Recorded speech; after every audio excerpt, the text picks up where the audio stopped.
Before we talk about organising, I actually want to talk about the Tolpuddle Martyrs.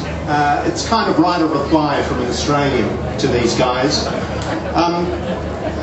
I have to tell you, I'm a Catholic, and the Catholics, when we talk about martyrdom, we really have serious martyrs. I mean, St. Peter, crucifixion wasn't enough. He had to be crucified upside down. And when I was a kid, my favourite martyr was St. Lawrence.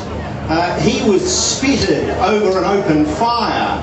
And as a kid I was told, and I believed, that famously he said to his executioners, "Turn me over, I'm done on this side." So,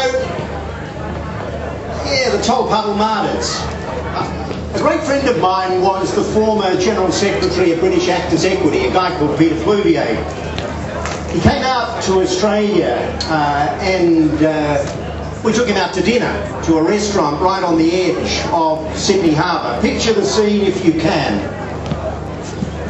You know, this is difficult for you, I know, because this is the only country in the world, I think, that's praying for more global warming. We're at the water's edge at Watson's Bay. The whole harbour is set out in front of us.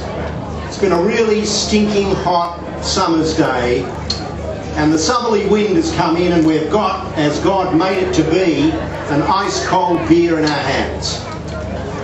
The yachts are coming in to moor. My kids are playing on the beach just in front of us, and there's the harbour set out.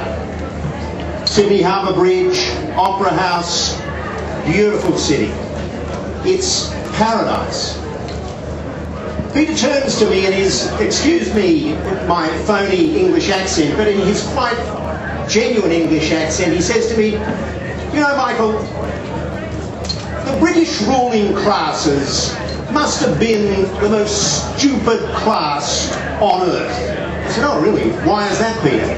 He said, "When they really wanted to grind the workers down, they sent them here, to Sydney." And that's the problem that we've got, thinking about the Tolpuddle Martyrs. I mean, it's difficult to think about that as a martyrdom.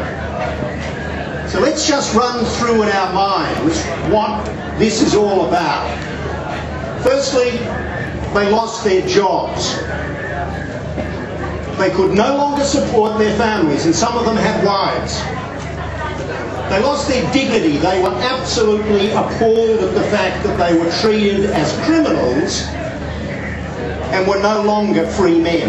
They were thrown into jail, had to sleep on cobblestones with a bit of straw thrown on top. Then they were sent to the hulks, and you all know what that's like.